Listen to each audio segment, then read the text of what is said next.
Greetings from the Free State of Florida. My name is Jason Jewell. I'm the Chief Academic Officer and Vice Chancellor for Strategic Initiatives of the State University System of Florida. And I am bringing you the first of two lectures on Russell Kirk's 10 Conservative Principles for the Russell Kirk Center's School of Conservative Studies. Today, you can find wildly conflicting opinions about whether particular personalities or policies are conservative. Is Donald Trump a conservative, for example, or leading members of Congress or governors? You can always find people arguing about particular personalities and whether they are conservative, but also particular policies. Do conservatives favor unlimited American aid to foreign allies, or do they favor protective tariffs or a border wall or elimination of the income tax? And it's easy to get down in the weeds and argue over questions like this because people espouse conflicting definitions of conservatism and conservative. I think the best way to approach the subject is to turn to the writings of Russell Kirk for a couple of reasons. First, and most obviously, Kirk is the person responsible for bringing the word conservative back into the American political conversation in the 1950s.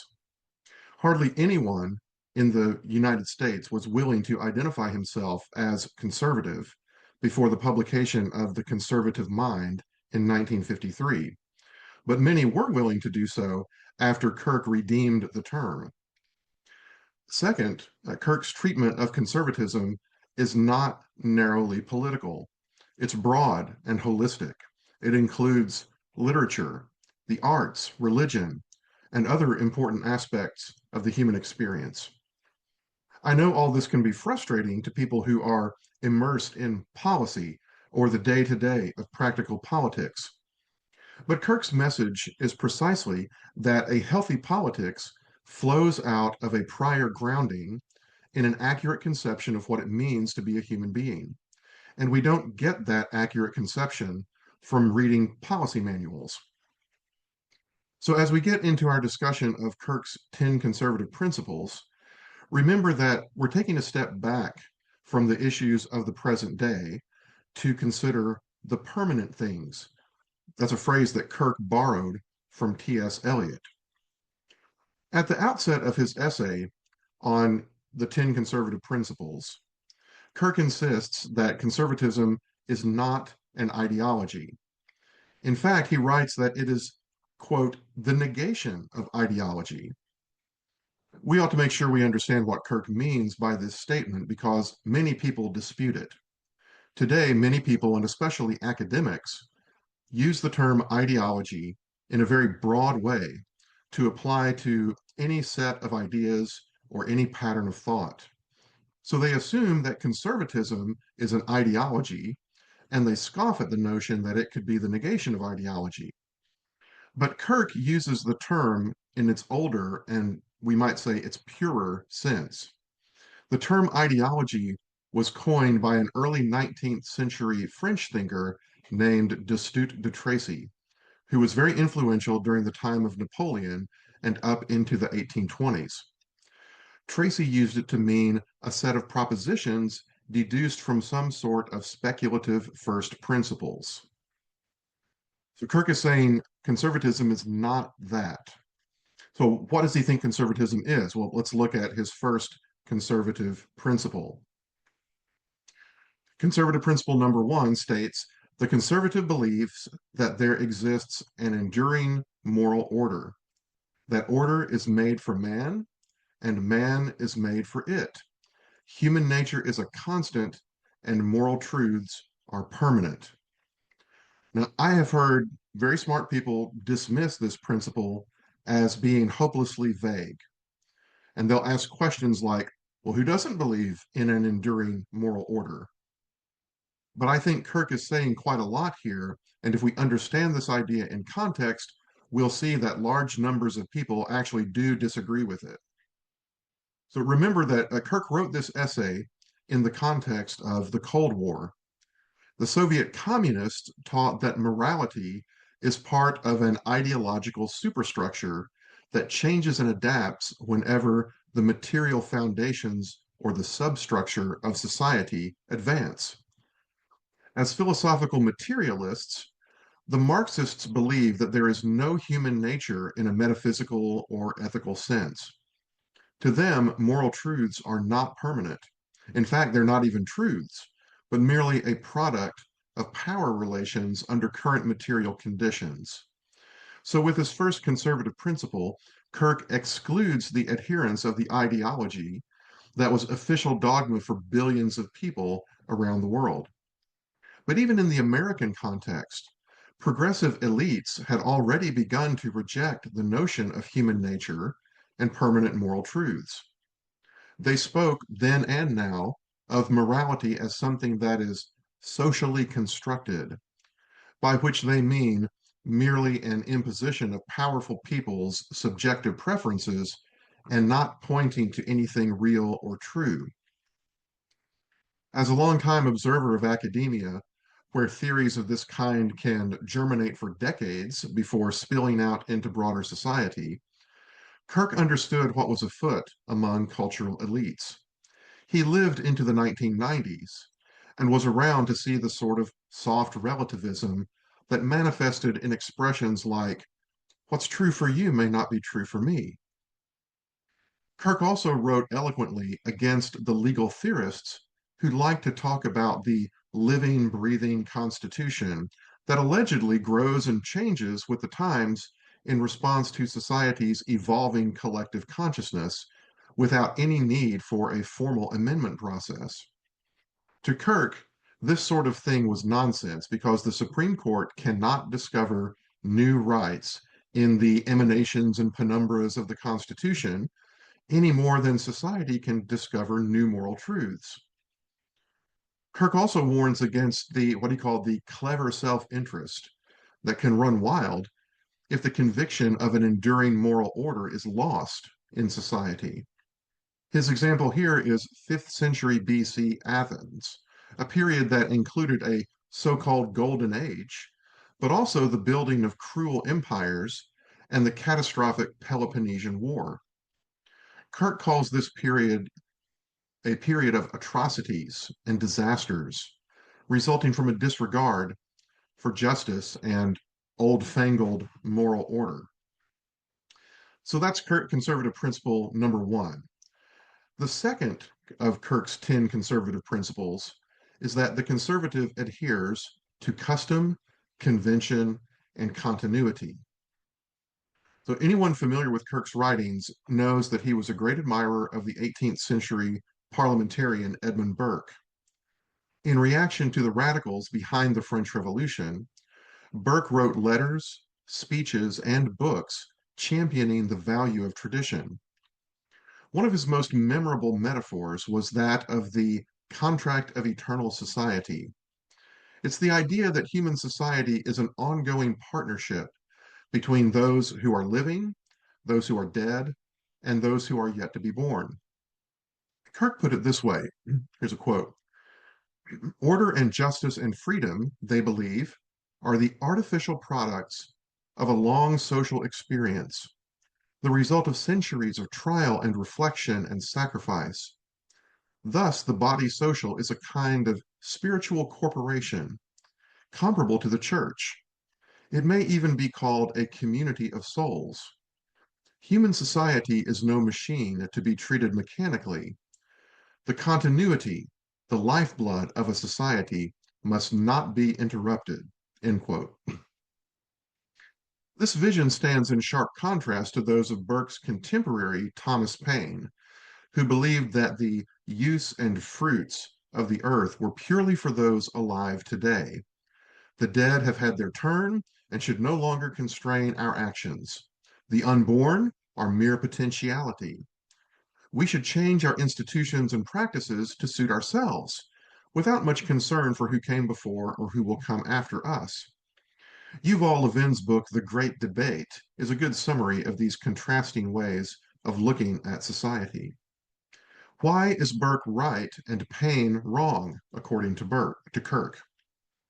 Because continuity is essential for civilization to endure and thrive. Just within the past few days, I've seen several articles online lamenting the loss of practical knowledge in various fields of craftsmanship and the arts.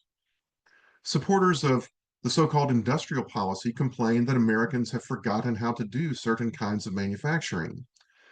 That kind of knowledge can come back because it's available in mines overseas right now. But other sorts of knowledge, such as how to do high quality hand drawn animation of the sort found in classic Disney movies, could be totally lost once those who have it have all died. The kind of knowledge that makes society function in an orderly way is captured in custom and convention, according to Kirk. You don't find it in how to guides or policy manuals. You find it in our cultural and literary inheritance. In an essay published in his book, Enemies of the Permanent Things, Kirk argued, quote, in this high duty of ensuring a continuity of the mind among men, the man of letters and the teacher of literature have the principal responsibility. I do not hesitate to say that theirs is a sacred function. They are keepers of the word, end quote. Kirk believed that education, when it is done properly, is an inherently conservative endeavor. It seeks to pass down to the next generation the accumulated wisdom of our civilization. We teach young people Homer, Virgil, Plutarch, Augustine, Dante, Thomas Aquinas, Milton, and all the rest because generation after generation of our ancestors recognized in them profound lessons and insights. When we apply those lessons and insights, we are more likely to achieve some level of order in our souls and in our communities. So that's conservative principle number 2. Moving on to conservative principle number 3, Kirk writes that conservatives believe in what may be called the principle of prescription. This principle is closely related to the previous one about custom, convention, and continuity. In the essay, Kirk writes that what he means by prescription is things established by immemorial usage, so that the mind of man runneth not to the contrary. This is a phrase from the great 18th century common law jurist William Blackstone. And the common law might be the best example of the principle of prescription Kirk is describing. Now, for those of you who are not familiar with the common law, it's the basis of the Anglo-American legal tradition. It developed over centuries as judges throughout England decided cases, working with the established customs of the people in their jurisdictions. Over time, they developed a system of rules and precedents that were binding on everyone without Parliament or any other authority ever passing legislation. Although parliamentary legislation signed into law by the king could override common law rules.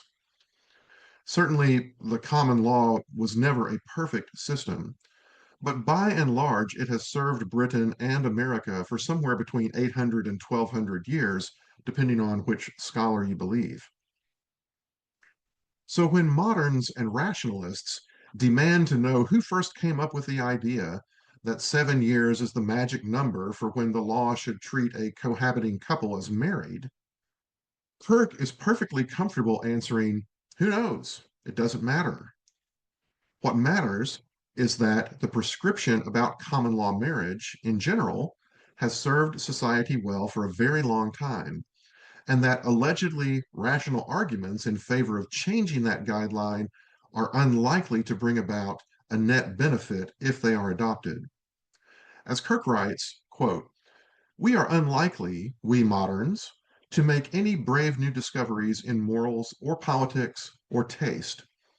It is perilous to weigh every passing issue on the basis of private judgment and private rationality, end quote. Kirk follows this statement with another of his favorite quotations from Edmund Burke. The individual is foolish, but the species is wise. In other words, neither focus groups, think tanks, nor brain trusts are likely to come up with approaches to problems better than those that have been handed down to us by the accumulated wisdom of the ages. It's not impossible, it's just unlikely. So today, we have been marinating in progressive assumptions for the most part for a few generations. So we might squirm a bit when Kirk tells us that when we ask, why do we do it this way? That because that's the way we've always done it is a perfectly good answer. Maybe a more palatable way of taking the point is found in G.K. Chesterton's parable of the fence across the road. The modern reformer sees the fence and says, I don't see the use of this fence. Let's clear it away. The more intelligent reformer, the conservative, we might say, replies, if you don't see the use of it, I certainly won't let you clear it away. Go away and think. Then, when you can come back and tell me that you do see the use of it, I may allow you to destroy it. The complicating factor in the case of prescription is that it might be easy for the modern reformer to come up with a just so story about why the fence is there that is actually wrong or incomplete because reformers tend to be lacking in imagination. The bottom line is that conservatives insist on a strict burden of proof when people want to change long established and long accepted practice. So that's number 3, the principle of prescription. Moving on to conservative principle number 4, conservatives are guided by their principle of prudence. Again, there's a connection between this principle and the previous one. As you may know, prudence or practical wisdom is one of the 4 cardinal virtues, along with justice, temperance, and fortitude. It can be defined as shrewdness or good judgment in managing affairs or resources. In the essay 10 Conservative Principles, Kirk contrasts conservatives' preference for slow and gradual change with the radicals' tendency to favor rapid reforms. According to him, the preference for slow change is prudent, but the insistence on speed is imprudent. Quoting John Randolph of Roanoke, Kirk writes, Providence moves slowly, but the devil always hurries. The radicals, quote, dash at their objectives without giving much heed to the risk of new abuses worse than the evils they hope to sweep away. Sudden and slashing reforms are as perilous as sudden and slashing surgery, end quote. Now, this section on prudence is one of the shortest in the essay. It's a single paragraph. And it might be easy to conclude that Kirk simply equates prudence with moving at a snail's pace, but that is not the case. In fact, Kirk wrote an entire book titled The Politics of Prudence, and he had many more thoughts on the subject. So let me add just one additional dimension by summarizing the argument of an essay written by one of Kirk's fellow travelers, the British philosopher Michael Oakeshott. In the essay Rationalism in Politics, Oakeshott contrasts the rationalists' attempts to begin with abstract principles and impose them on real-world situations with the statesman's ability to assess the reality on the ground and apply certain rules of thumb to handle what is in front of him. He uses the analogy of the novice cook who botches a dish while slavishly following the recipe in the cookbook with the master chef who can create a wonderful meal even if certain ingredients are missing from the kitchen or if some of the equipment isn't working quite right. The novice uses a guidebook with explicit rules and technical procedures that doesn't take into account the specifics of his environment. The master knows that his mastery comes not from theoretical models, but from long years of apprenticeship that build up tacit knowledge in him. This tacit knowledge enables him to deal with unforeseen challenges and get the best possible results from the material he has to work with. Now, Oakeshott argues that politics works the same way. The rationalist comes in with a blueprint for achieving some grand design, such as national solidarity or social justice.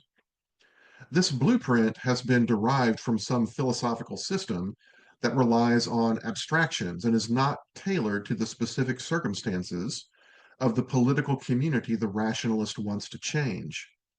When he tries to impose his vision on the community, he becomes frustrated with the lack of success and concludes that the problem must be with the community, not with his blueprint.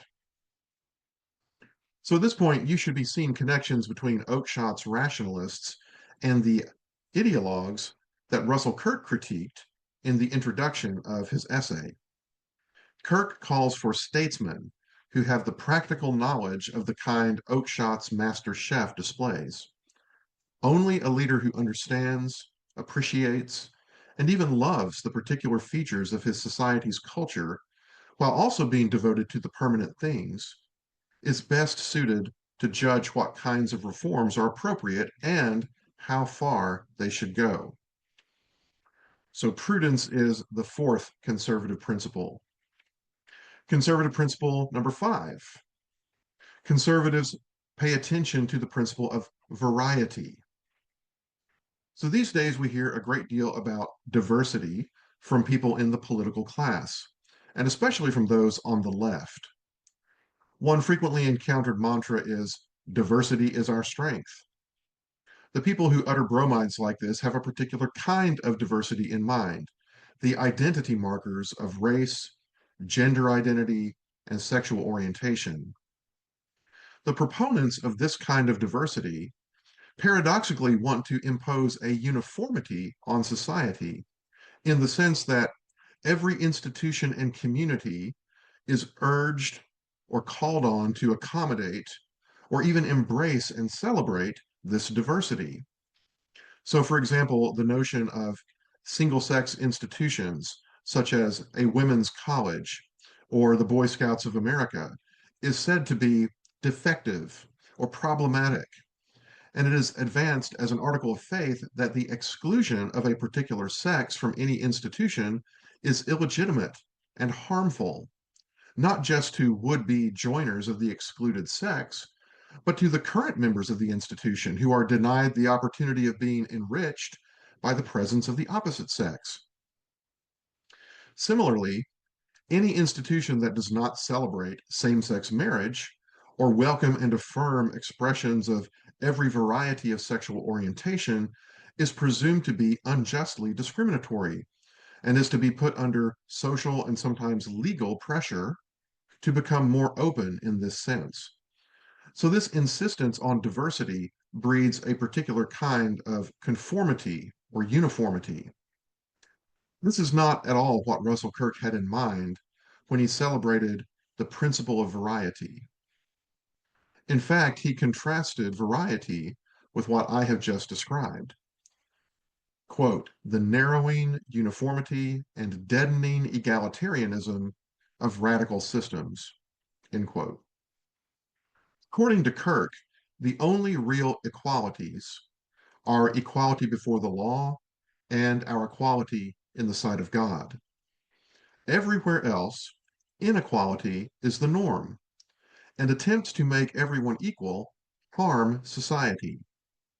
Kirk wrote that the conservative, quote, feels affection for the proliferating intricacy of long established social institutions and modes of life, end quote. Well, what's he talking about? One obvious example is regional variety in culture and customs. By the time he published The Conservative Mind when he was still a young man, Kirk had already lived in several regions of the United States and in Scotland.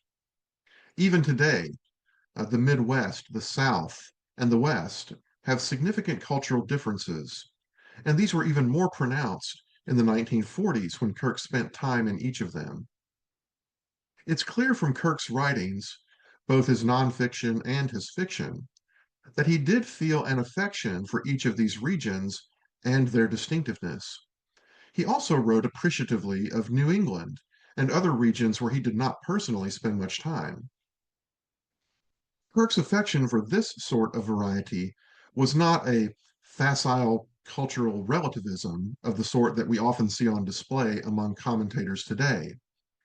Kirk was able to give an honest accounting of the shortcomings of different cultures and certainly had his own preferences when it came to cultural practices. But he was able to see and appreciate how each subculture and community had developed its own distinctive institutions and habits that enabled it to solve critical questions of how to balance order, freedom, and justice. Some critics of Kirk have seen his approval of the differentiated orders and classes of various cultures as evidence that he was perfectly comfortable with all manner of injustices and oppression. But this is a misreading of his meaning. Kirk understood that you can't just wave your ideological wand and make all the material constraints of society and the limitations of human nature disappear. Every society must find a modus vivendi that its people will tolerate and that its leadership class is able to administer. So, those are the first 5 of Kirk's 10 conservative principles. In the second lecture, we'll look at principles 6 through 10. I hope to see you in that lecture as well.